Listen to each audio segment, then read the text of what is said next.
voy a rezar un Ave María para que María, nuestra Madre, nos ayude.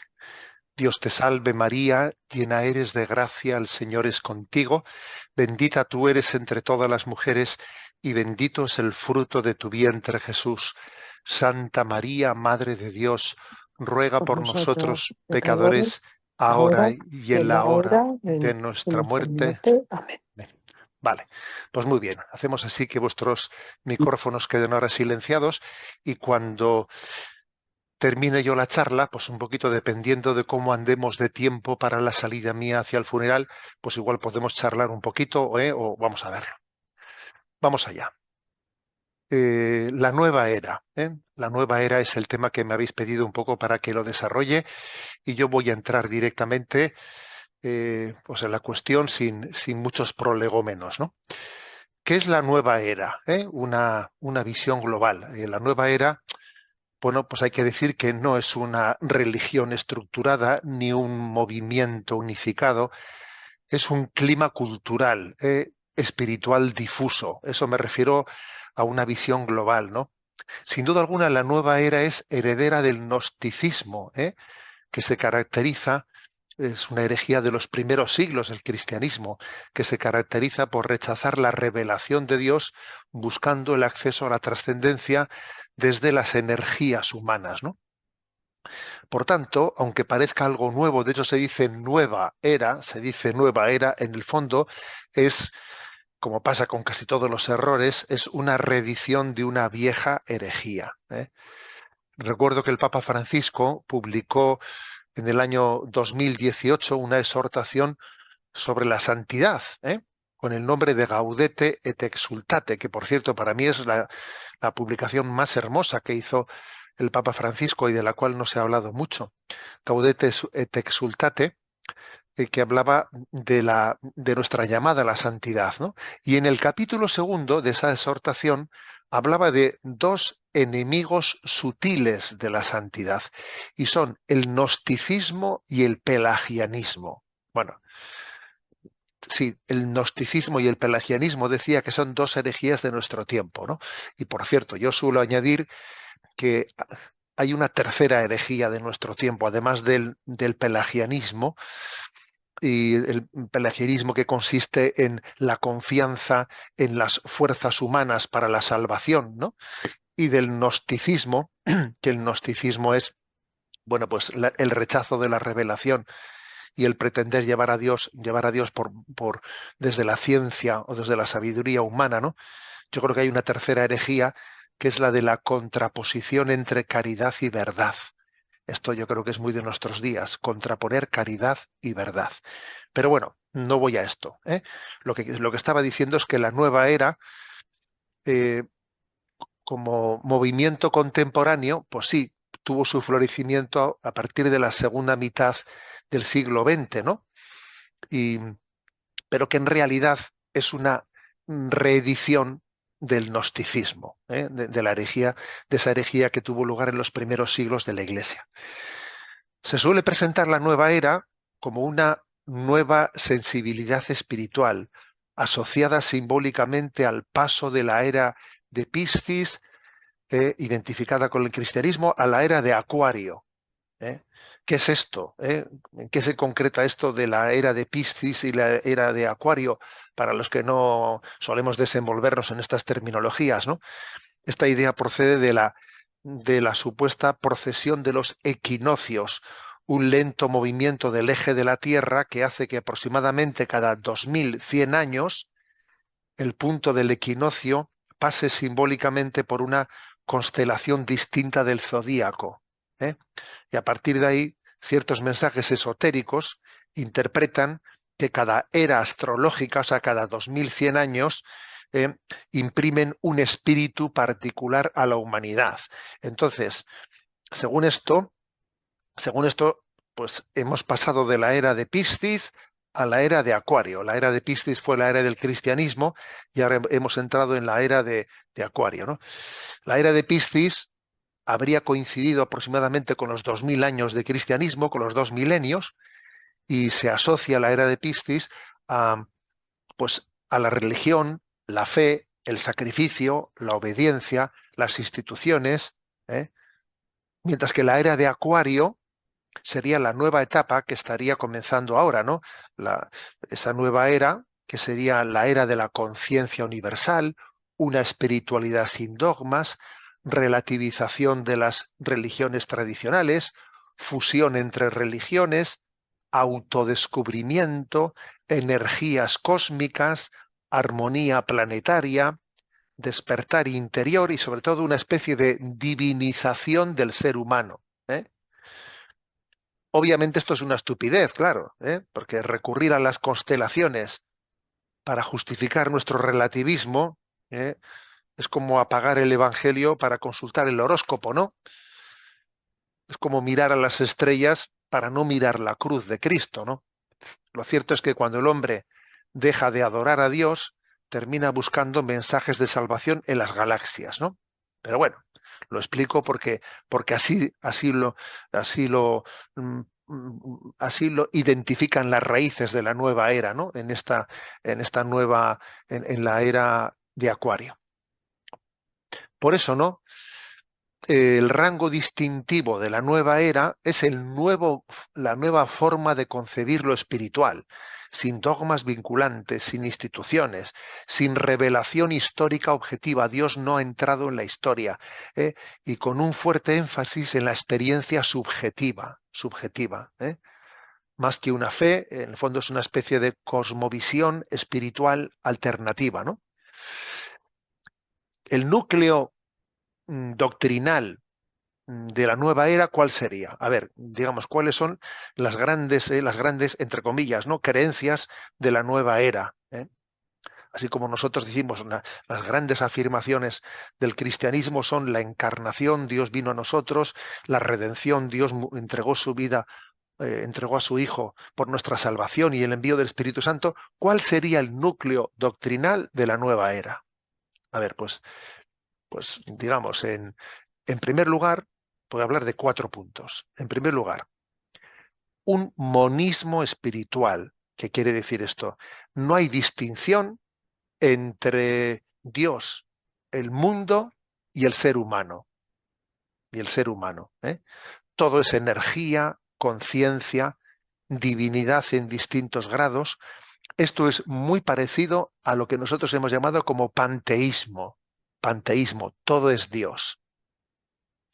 Dios no es un tú personal con el que nosotros nos podamos relacionar, sino una fuerza impersonal que lo impregna todo. ¿Eh? A esto se le llama panteísmo, ¿no? O monismo espiritual. En segundo lugar, la divinización del yo. ¿Eh? La salvación no viene de fuera, sino la salvación viene de descubrir tu interior. Tu, mm, Dios está dentro de ti, no solo que esté Dios dentro de ti, que eso lo podíamos decir los cristianos, sino que eh, tú eres Dios, ¿eh? Tú eres parte de Dios, ¿eh? Y por lo tanto la clave está en que tú despiertes tu propia divinidad, que la tienes ahí oculta dentro de ti, ¿no? Entonces, según esto, el problema no sería el pecado no es un problema, sino el problema es la ignorancia de tu propia divinidad. Es que tú eres Dios, es que no hay diferencia entre Dios, el mundo y el hombre, y tú tienes que descubrir tu divinidad. ¿Eh? Claro, en tercer lugar, aquí se reinterpreta a Jesús, ¿eh? Se reinterpreta completamente, ¿no? La figura de Jesús.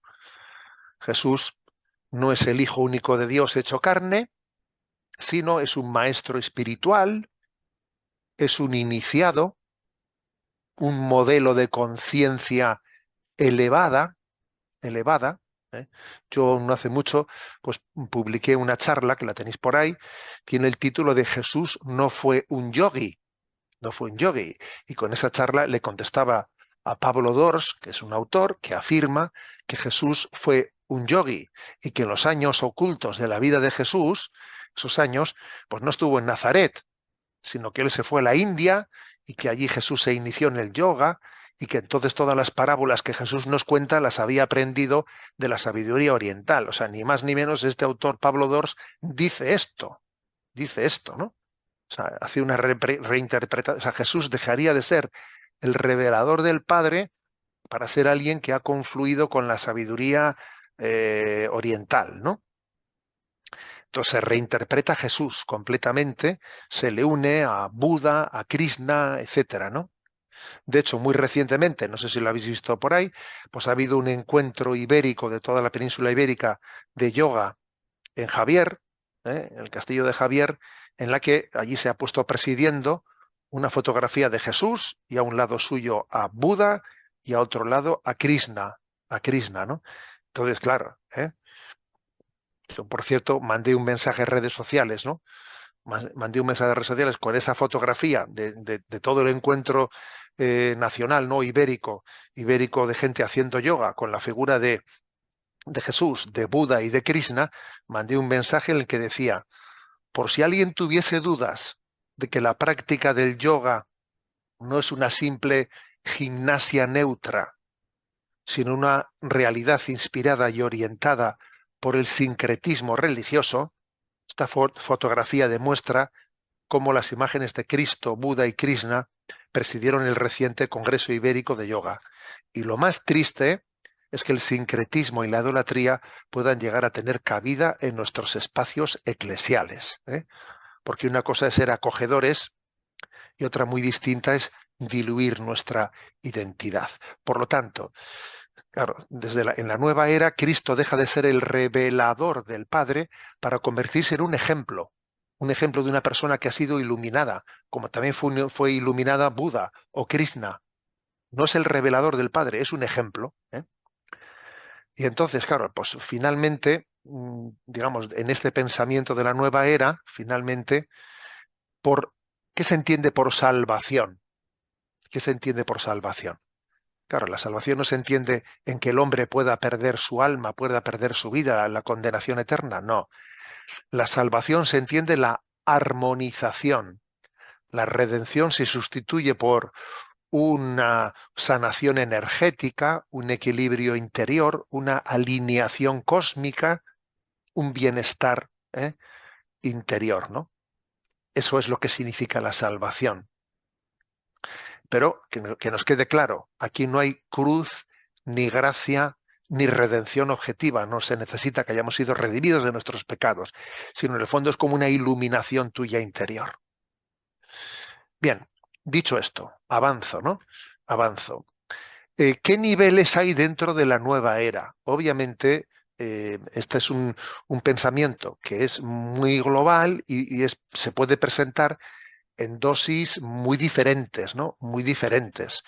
Hay que distinguir cuidadosamente, ¿no? Pero es verdad que todo está conectado, ¿eh? Todo está conectado. Por ejemplo, hay un nivel, el nivel, digamos, más sencillo, que es un nivel cultural superficial que podríamos llamar, si voy a hablar un poco como de los colores, ¿no? Una zona gris, que en teoría todavía no es contraria al cristianismo, ¿no? Que es cuando se habla, pues, de energías, vibraciones, ecología espiritualizada,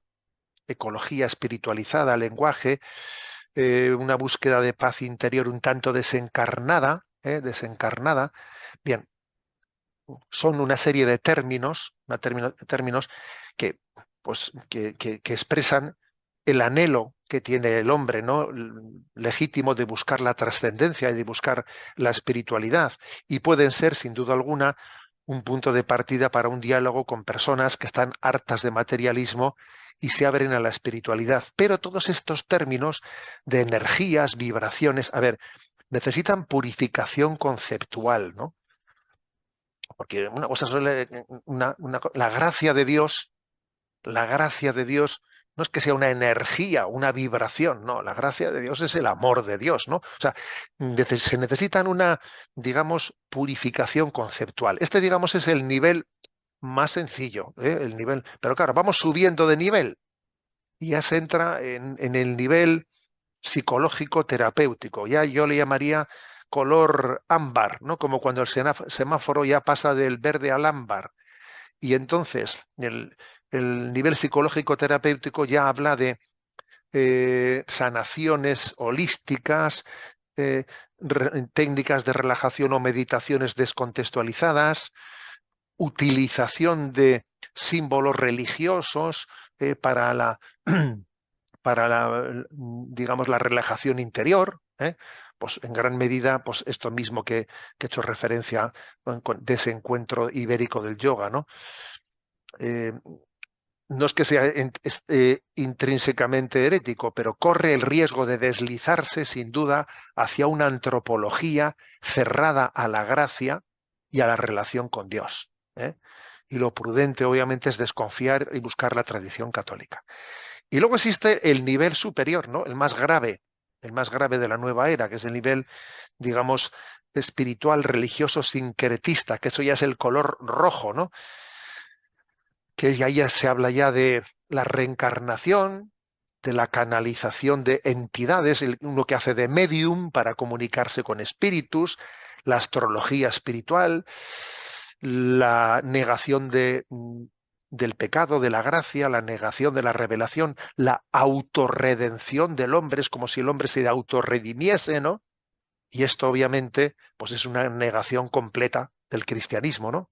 Se niega la creación, el mundo no ha sido creado, sino que el mundo es eterno, se niega la encarnación, eso de que Dios haya, se haya encarnado tomando la naturaleza humana, se niega la cruz, se niega la salvación como un don de Dios, y de nuevo hay que decir que esto es panteísmo, ¿no? Y en el fondo, cuando se dice que es panteísmo, en el fondo es ateísmo, porque si todo es Dios, nada es Dios, ¿sabes? De decir que uno es panteísta a decir que es ateo, hay un saltito, porque si todo es Dios, nada es Dios, ¿no? En resumen, hay diferencias, digamos, irreconciliables, ¿no? Entre el cristianismo y la nueva era. El cristianismo cree en un Dios personal, que es Padre, que es Hijo, que es Espíritu Santo. La nueva era habla de un Dios impersonal, una energía, algo así, ¿no? En el cristianismo se nos recuerda que Dios ha venido, se ha revelado, ha venido a nuestro encuentro. En la nueva era se dice que el yo se autodescubre y descubre que la divinidad está dentro de ti, que eres tú mismo. El cristianismo habla de la salvación por la gracia de Dios. La nueva era habla de la salvación por el despertar de tu conciencia. El cristianismo dice que Cristo es el único Salvador. La nueva era dice que Cristo es un ejemplo más entre tantos otros iluminados que ha habido, como Buda, como Krishna. El cristianismo dice que la cruz es el centro de nuestra salvación. La nueva era rechaza la cruz, dice que la cruz es inútil, ¿eh? Y el cristianismo habla de la importancia de la comunión entre todos nosotros que formamos una gran familia de hijos de Dios. La nueva era tiene una espiritualidad individualista de tu conexión con Dios, ¿no? Entonces, no estamos ante simples matices, sino ante dos lógicas religiosas distintas e incompatibles, ¿eh? Y por cierto, he hablado de que una de las características de la nueva era en este momento es el sincretismo. El sincretismo. ¿Qué quiere decir sincretismo? Pues la mezcla de creencias, ¿no? El hacer una especie de puzzle de creencias. Eh, Sin duda alguna, el sincretismo es muy propio. Esto que he dicho, ¿no? De esa fotografía de Jesús, Buda, Krishna, en mezclar religiones, ¿no? Eso se llama sincretismo, ¿no? Entonces, las religiones orientales, el budismo, el hinduismo, el taoísmo, etcétera, se adaptan mucho mejor a la nueva era que nosotros. El cristianismo es incompatible con la nueva era. Posiblemente el budismo, el hinduismo son más compatibles con la nueva era. Nosotros no, ¿eh? Y en realidad, ¿sabéis por qué no? Nosotros no somos compatibles con la nueva era.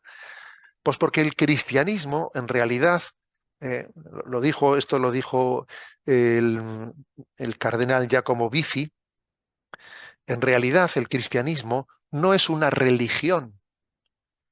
El cristianismo es un acontecimiento, que es encarnación, muerte y resurrección de Jesucristo. O sea, eh, las religiones no dejan de ser, pues de alguna manera, en los intentos del hombre de buscar la trascendencia. Pero es que el cristianismo es Dios que ha entrado en la historia. Es un acontecimiento, ha acontecido. ¿Eh? Cuando uno va a Tierra Santa dice, aquí el Verbo se hizo carne y está la casa de María. Aquí, hace 2000 años, aconteció. Fue un acontecimiento que entró en la historia. Entonces, es que el cristianismo no es una religión, es un acontecimiento, ¿no?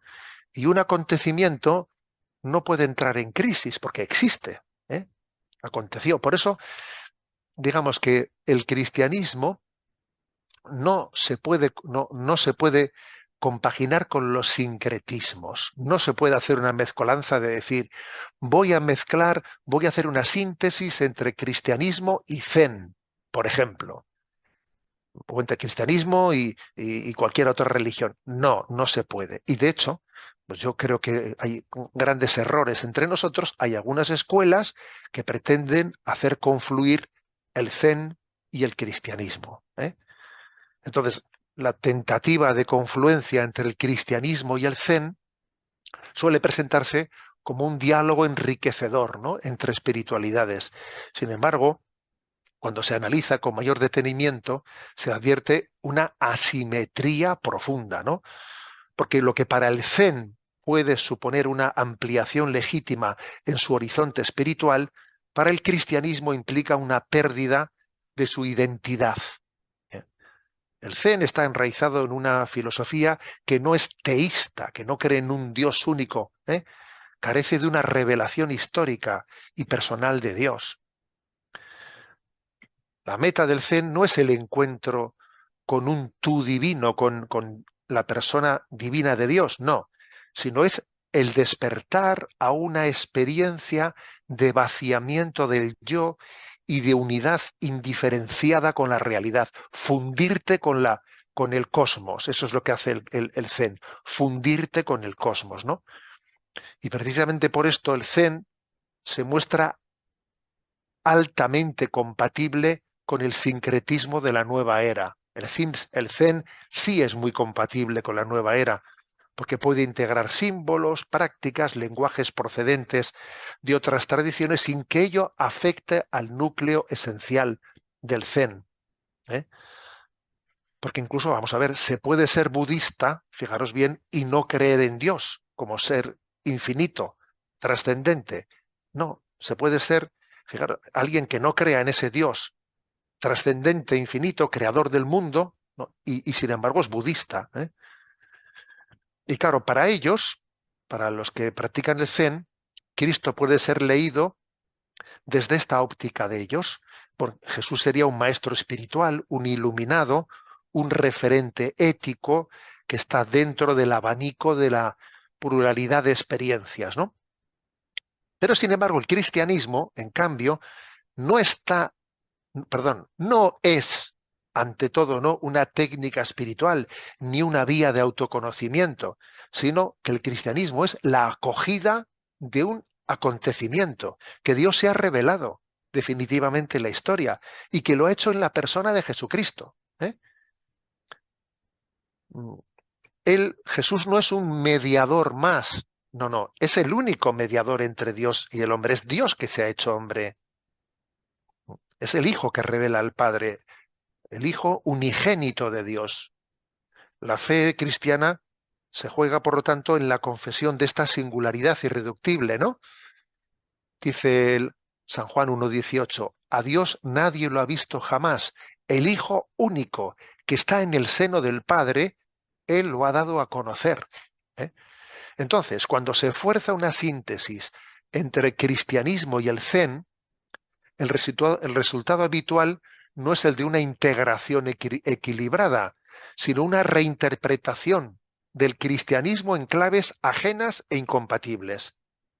Cristo queda diluido en una experiencia impersonal. La oración se reduce a una técnica de silencios. La relación filial con Dios es sustituida por un proceso de disolución del yo. Y aquí lo que se pierde no es un elemento accesorio, ¿no? Se pierde el corazón mismo de la fe cristiana, la revelación, la encarnación, la relación personal entre Dios y el hombre, la historia de la salvación. Por eso, ¿no? Mientras que, estoy poniendo un ejemplo, ¿no? De lo que es el que pasa con el sincretismo. Por eso, mientras que el Zen puede ganar al incorporar elementos cristianos sin traicionarse a sí mismo, el cristianismo se empobrece cuando renuncia a su pretensión de verdad revelada para convertirse en una espiritualidad genérica. ¿eh? Y por lo tanto el diálogo auténtico no exige confusión ni mestizaje doctrinal, sino claridad de identidad. Claro que se puede dialogar pues con un monje budista, etcétera, ya, pero con claridad doctrinal, no con mestizaje doctrinal. Solo desde la fidelidad a Cristo, como revelador del Padre, puede el cristianismo dialogar sin disolverse. A ver, repito esto, dialogar sin disolverse, ¿no?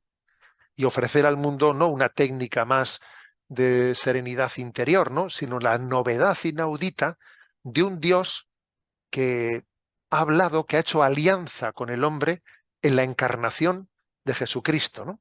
Que nos ama personalmente. Bueno, entonces esto, como veis, es clave importante. Por lo tanto, no al sincretismo, ¿de acuerdo? No al sincretismo. Diálogo entre religiones sí, pero sincretismo no, que es disolverse, hacer una especie de mínimo común denominador entre religiones. Eso el cristianismo no puede admitirlo, porque Cristo es el revelador, único y mediador único entre Dios y el hombre. Entonces, a ver, la nueva era, ¿qué es? Una una mística espiritual. Bueno, pues yo voy a decir que la nueva era es una falsa mística, es una falsa mística.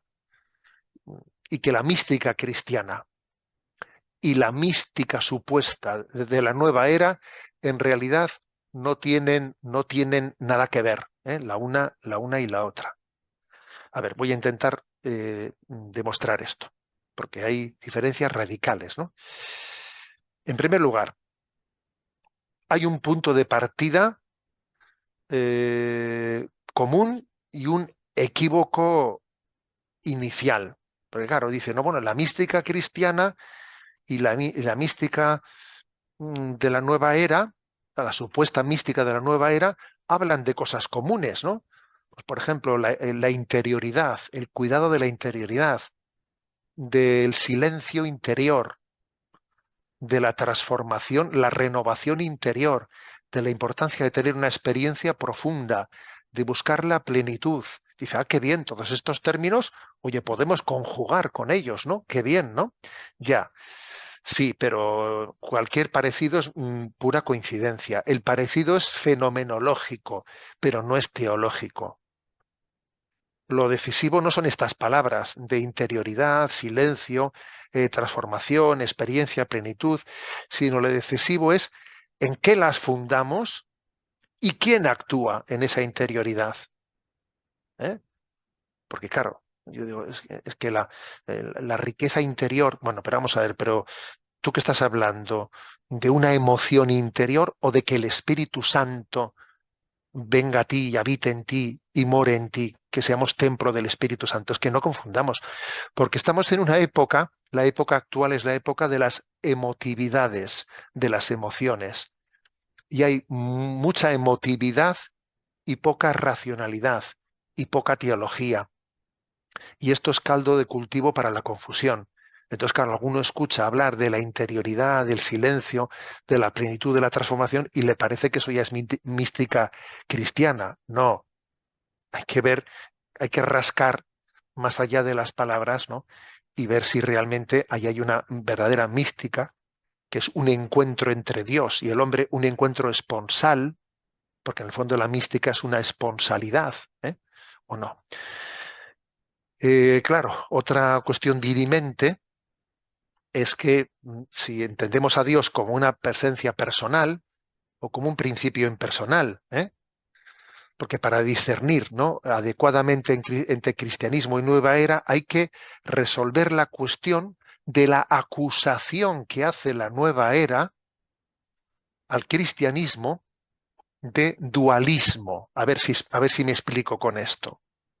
La nueva era acusa a la fe bíblica de dualismo y nosotros acusamos a la nueva era de panteísmo, ¿no? Entonces, ¿qué es eso de la acusación de dualismo? Te dicen, es que fíjate, siempre estáis hablando de el hombre y Dios, el alma y el cuerpo, la materia y el espíritu, lo natural y lo sobrenatural. Estáis siempre hablando ahí de dos cosas, pero es que todo es uno, todo es uno. Es que no hay distinción entre Dios y el hombre y la naturaleza, todo es una unidad, ¿no?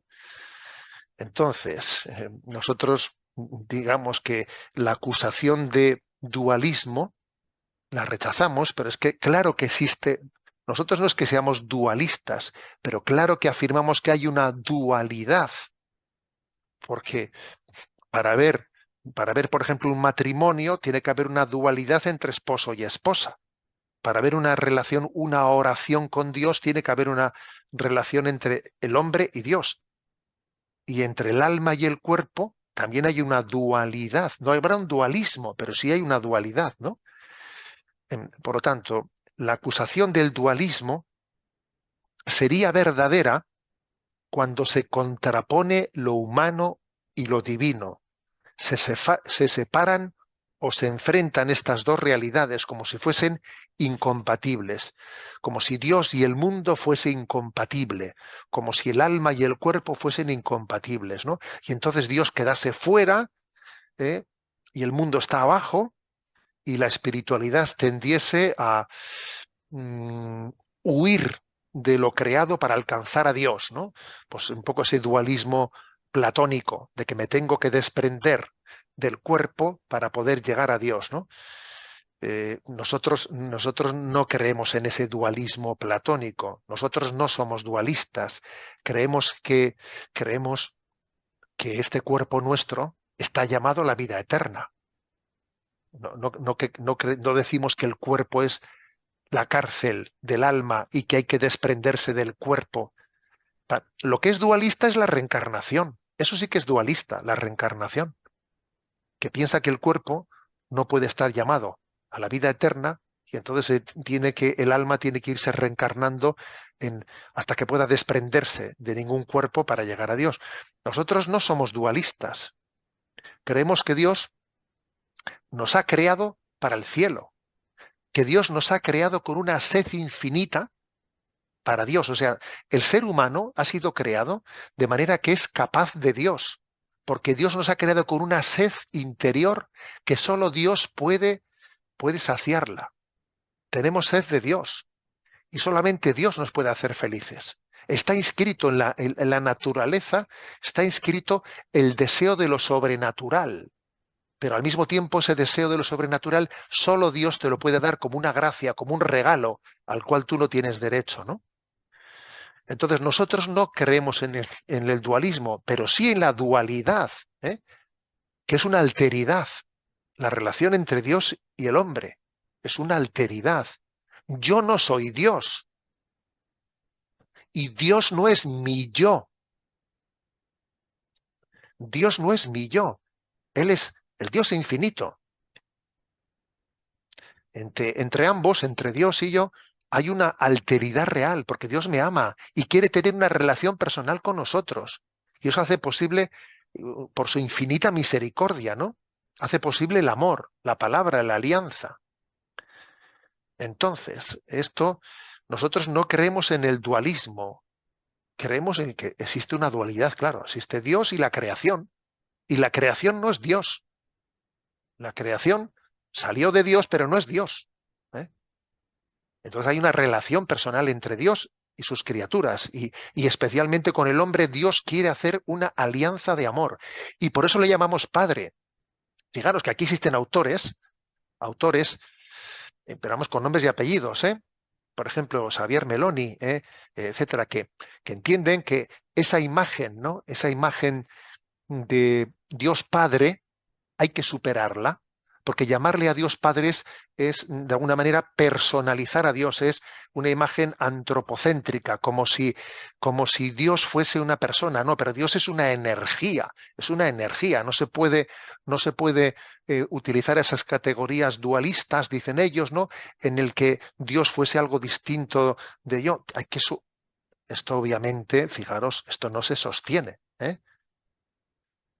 Si Dios no es verdaderamente otro, distinto al yo personal, entonces no hay diálogo, no hay oración. Será un monólogo interior. Yo cuando hablo hablaré con mí mismo, pero no hablaré con Dios. No hay oración. Te estás autoescuchando a ti mismo, pero no hablas con Él. No hay revelación. No hay revelación, será una mera toma de conciencia tuya, ¿no? Y la espiritualidad bíblica, claro, es dialógica, o sea, Dios habla, el hombre responde, y en esa relación el hombre no se disuelve, sino que se realiza, se plenifica, ¿eh? Por ejemplo, San Agustín, San Agustín dice, ¿no? Cuando oramos, Dios nos habla, y cuando leemos la Escritura, es Dios quien nos está respondiendo a lo que cuando oramos, yo hablo a Dios, ¿no? Y cuando leo la Escritura es Dios el que me responde, ¿no? Bueno, entonces, ¿por qué, por qué ocurre que existe esta tendencia en la nueva era a ponerse nerviosos cuando se habla de un Dios personal distinto de mi yo, con el que tengo que hablar, que Él me pide y yo tengo que responderle y Dios espera mi respuesta? ¿Por qué la nueva era rechaza, ¿no? Estos términos y dice que son proyecciones antropocéntricas y tal? Pues porque esa alteridad introduce verdad, introduce también juicio, ¿no? Es decir, que preferimos un Dios que no me tenga que juzgar, que no me tenga que juzgar. Porque si Dios es distinto de yo, de mi yo, es posible que Dios me diga, estoy contigo, estoy contento contigo, o vas por mal camino, ¿eh? Es como romper la autosuficiencia del sujeto, ¿eh? Entonces, esto es importante, ¿no? Tengamos en cuenta que eh, si rechazamos esa alteridad, esa relación con otro ser personal distinto a mi yo, que es lo que pasa en el Zen, etcétera, etcétera, entonces no hay oración propiamente. Y no hay amor de Dios, porque Santa Teresa de Ávila, por ejemplo, no habla de Dios como una energía interior, sino como aquel que sabemos que nos ama, ¿eh? Entonces, sin esa alteridad y en esa relación dual, ¿no? Entre Dios y el alma, no hay mística cristiana. Entonces, aunque sea de una manera breve, pues subrayo que también eso tiene más consecuencias, ¿no? Que en el fondo no llegaremos a un acuerdo con la nueva era, que no hablará nunca de conversión, sino que la nueva era hablará de autodescubrimiento. El hombre lo que tiene que hacer es crecer en conciencia. El camino espiritual consiste en recordar, despertar, tomar conciencia. La mística cristiana habla de conversión, purificación, ¿eh? Morir al hombre viejo para descubrir a Cristo en nuestro interior, ¿no? Y una cosa más, la nueva era, en el fondo, lo que está buscando es técnicas, técnicas pues de relajación, técnicas de fundirnos con el todo.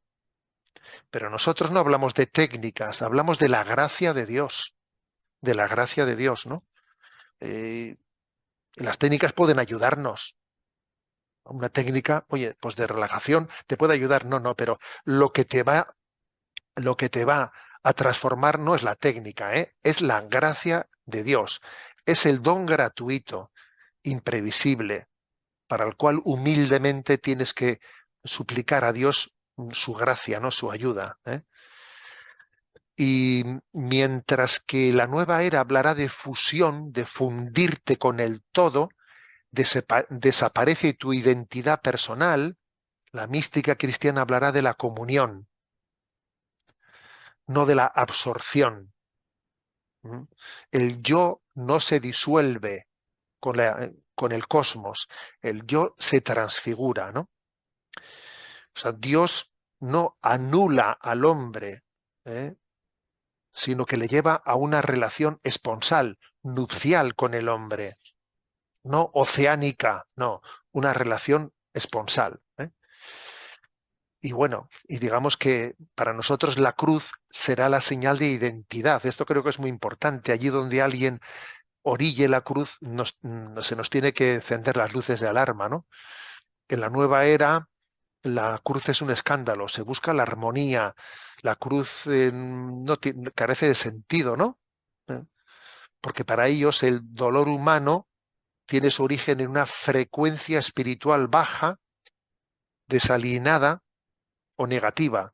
Y según esta visión, el universo estaría compuesto por energías y vibraciones, y cada persona emitiría una determinada frecuencia, según sus pensamientos, emociones. Entonces te dice, no, tú tienes que cambiar de frecuencia. em, para que el sufrimiento no te afecte, cambia de frecuencia para que el sufrimiento no te afecte. Y nosotros le diríamos, pero ¿de qué me estás hablando? El sufrimiento existe. Yo lo que estoy llamado es a descubrir que en ese sufrimiento está Cristo Redentor y que Cristo ha abrazado la cruz, eh, no huyendo del sufrimiento como yo voy a no sentir el sufrimiento, sino ha abrazado el dolor sabiendo que también se ha convertido en camino de redención para el hombre, ¿no? La cruz es lugar teológico decisivo, ¿eh? Una espiritualidad sin cruz no es cristiana, por intensa que sea, ¿no? Y bueno, y diría una cosa más. Jesús para nosotros es nuestro hermano, nuestro amigo, nuestro mejor amigo, nuestro esposo. No es únicamente un arquetipo, no, no, es nuestro esposo. La nueva era dice que es un símbolo de la conciencia, es un maestro más, es un arquetipo universal. No, Jesús es el Hijo eterno encarnado, Salvador, único mediador, esposo de nuestra alma, ¿no? Y voy a decir un paso más, ¿eh? Paso más para ir concluyendo. El fruto espiritual último del cristianismo es la caridad, el entregarse al prójimo. No es la autosatisfacción, no es digamos, la iluminación del hombre. Para la nueva era, el criterio es el bienestar interior, la paz autorreferencial, la ética que se diluye en armonía, ¿no? La mística cristiana dice, el que quiera seguirme, que se olvide de sí mismo y que me siga. Jesús no dijo, olvídate de ti mismo y llega a un silencio interior, sino que Jesús dijo, el que quiera seguirme, que se niegue a sí mismo, que tome su cruz y que me siga, en obediencia, en humildad, en servicio, don de sí mismo. El amor servicial es la mejor de las pruebas, ¿eh? La mejor de las pruebas.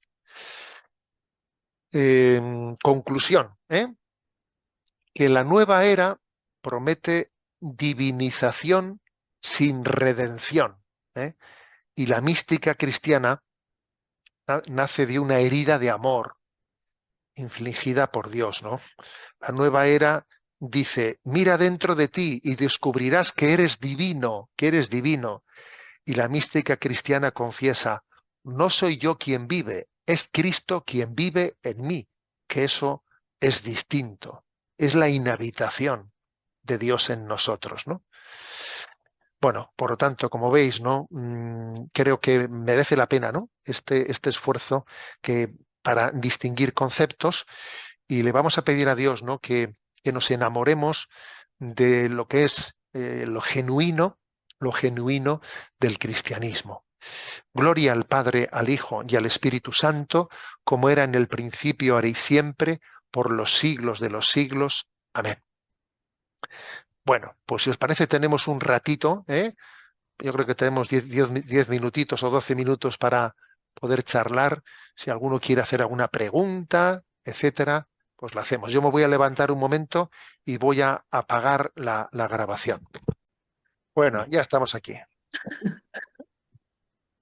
Pues yo, pues mire, yo le quiero dar las gracias porque de esto realmente no tenía ni idea. O sea, yo sabía algo disperso de las energías, de que bueno, conjugaban y había pues el yoga pero y la verdad es que esto pues nos ha clarificado muchísimo, de verdad, además yo creo imprescindible e interesante pues para no dejarnos pues engañar por esto de la nueva era, porque es muy fácil manipular pues el cristianismo con estos conceptos engañosos. ¿Eh? Entonces, esta charla pues ha sido muy útil, de verdad.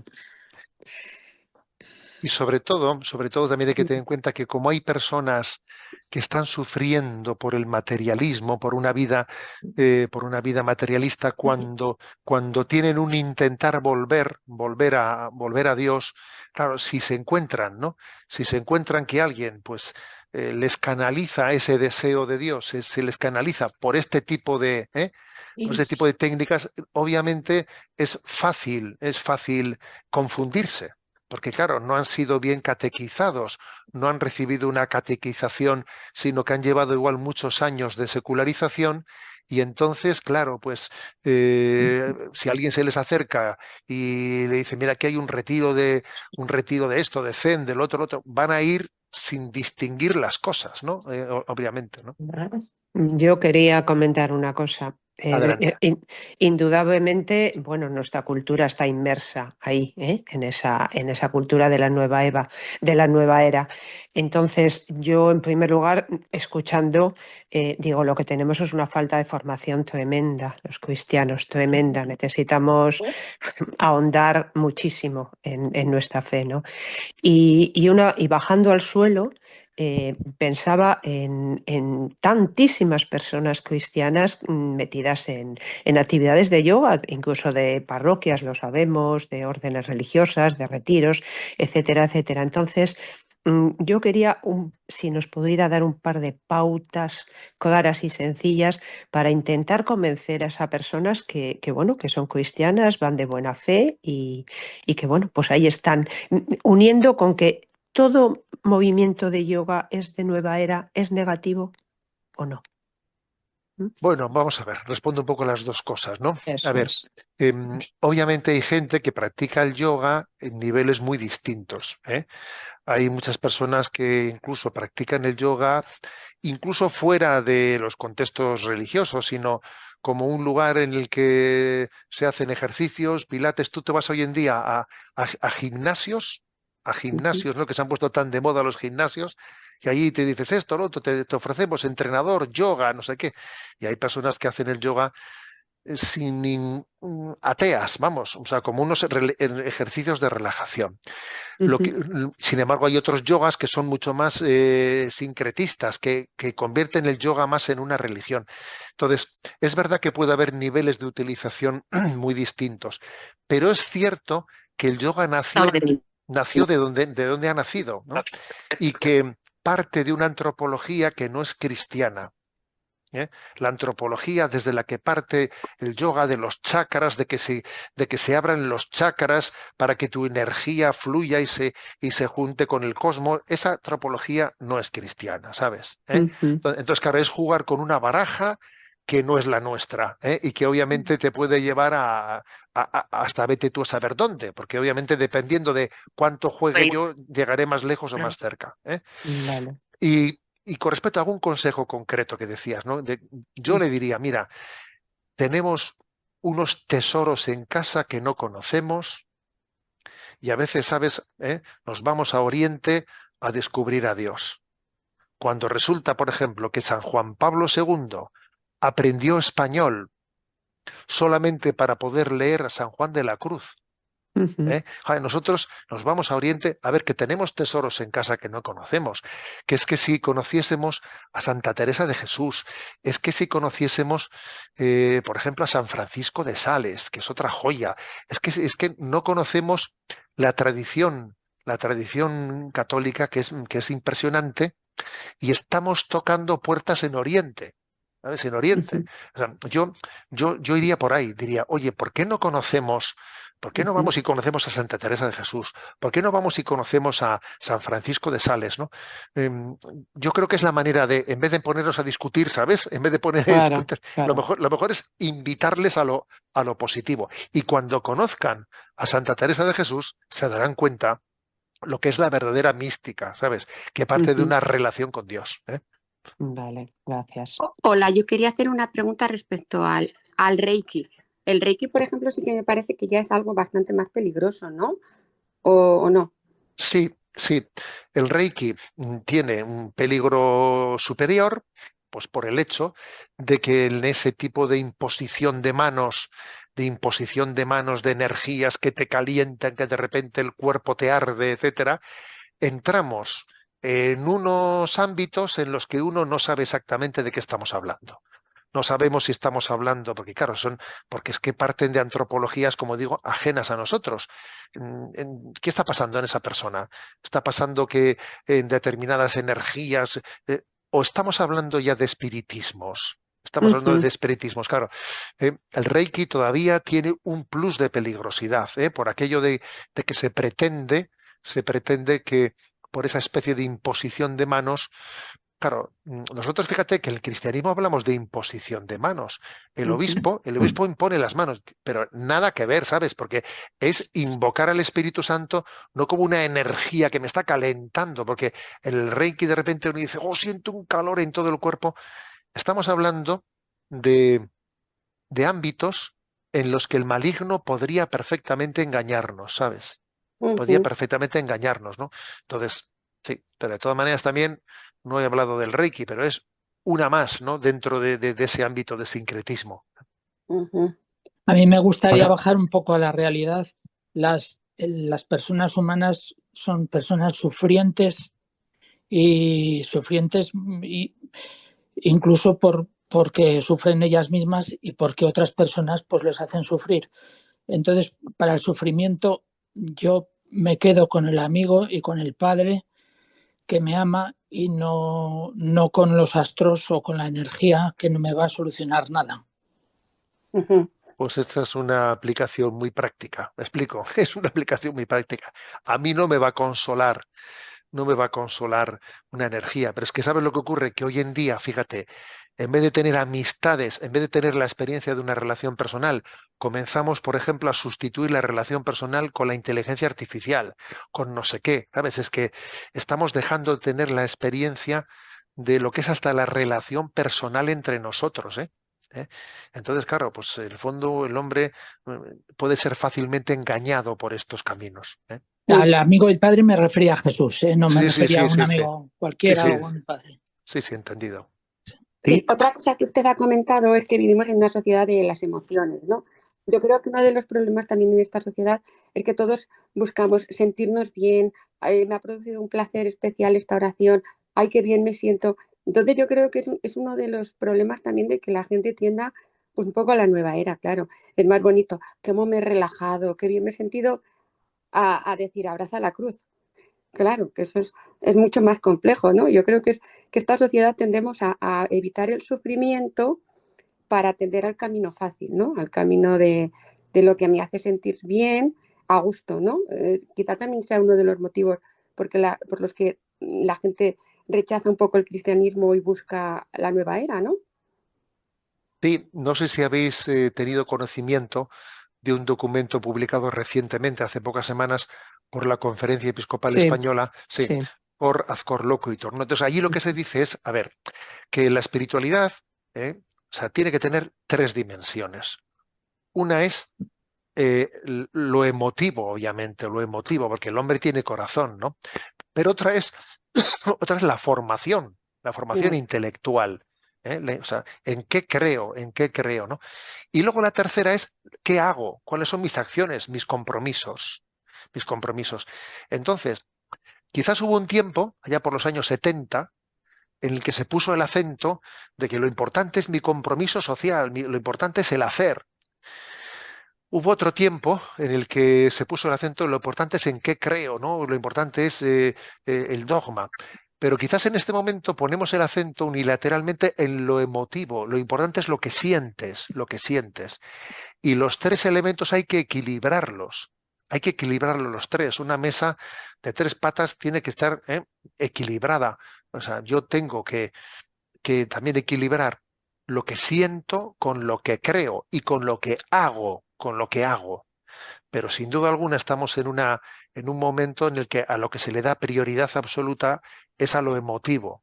A lo emotivo, tener sensaciones, tener no sé qué, y luego le preguntas a una persona que se ha emocionado, pero tú en qué crees, pero tú, y no sabe en realidad en lo que cree, pero el asunto es que se ha emocionado, ¿sabes? Se ha emocionado. Hay que formarse bien, la formación también es importante, y luego hay que ser coherente en nuestra vida con nuestras acciones, con nuestros compromisos, ¿no?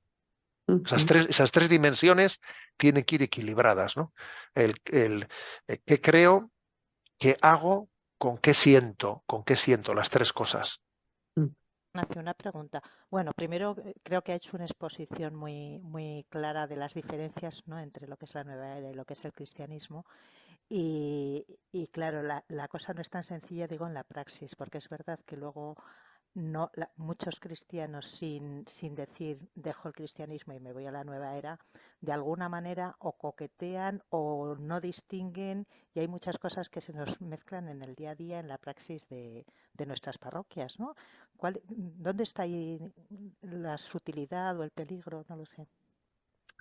Sí, tienes razón, tienes razón. Yo creo que para evitar eso, un consejo práctico es que que estemos muy impregnados de la Sagrada Escritura y que utilicemos mucho las palabras de la Sagrada Escritura. Que, por ejemplo, ¿no? Pues que si en nuestra forma de hablar vamos a hablar de energías y esto y lo otro, a ver, en la Sagrada Escritura no se habla de energías. O sea, vamos a utilizar los términos de la Sagrada Escritura, porque Dios se reveló en la Sagrada Escritura, ¿sabes? Entonces, no pretendamos, ¿no?, hacer una cosmovisión ajena a la Sagrada Escritura, porque fácilmente, muy fácilmente, podremos.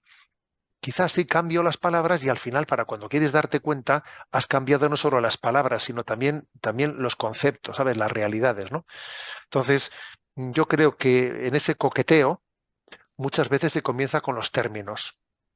Con los términos difusos de energías, de vaciamiento, de no sé qué. Yo procuraría ser muy apegado a la Sagrada Escritura, conocer bien las Sagradas Escrituras, conocer a San Pablo, enamorarnos de las cartas paulinas, del Evangelio, por supuesto, ¿no? Y hacer de ese lenguaje el que ilumine o me ayude a hacer la lectura de mi vida. Bueno, Don José Ignacio, creo sí, sí, que usted tiene que irse, sí, en ¿eh? efecto, estaba yo Sí. mirando y dice, es el momento de marcharme. Claro, Bueno, pues pues muchísimas gracias. Bueno, mira, pues eso, desde CECO se las damos, pues, y que nos ha abierto, bueno, pues un nuevo horizonte y la formación creemos que siempre es importante. muchísimas gracias y os felicito, ¿no?, por el hecho de que os ayudéis y que también tengáis, ¿no?, pues esa vocación eclesial de encontrarnos y enriqueceros entre vosotros. Me encomiendo a vuestras oraciones y ahora Igualmente. os doy la bendición, si os parece. Gracias, muchas Y gracias. gracias. Muy bien. La bendición de Dios Todopoderoso, Padre, Hijo y Espíritu Santo, descienda sobre todos los miembros de CECO. Un abrazo. Amén. Gracias, muchas Gracias.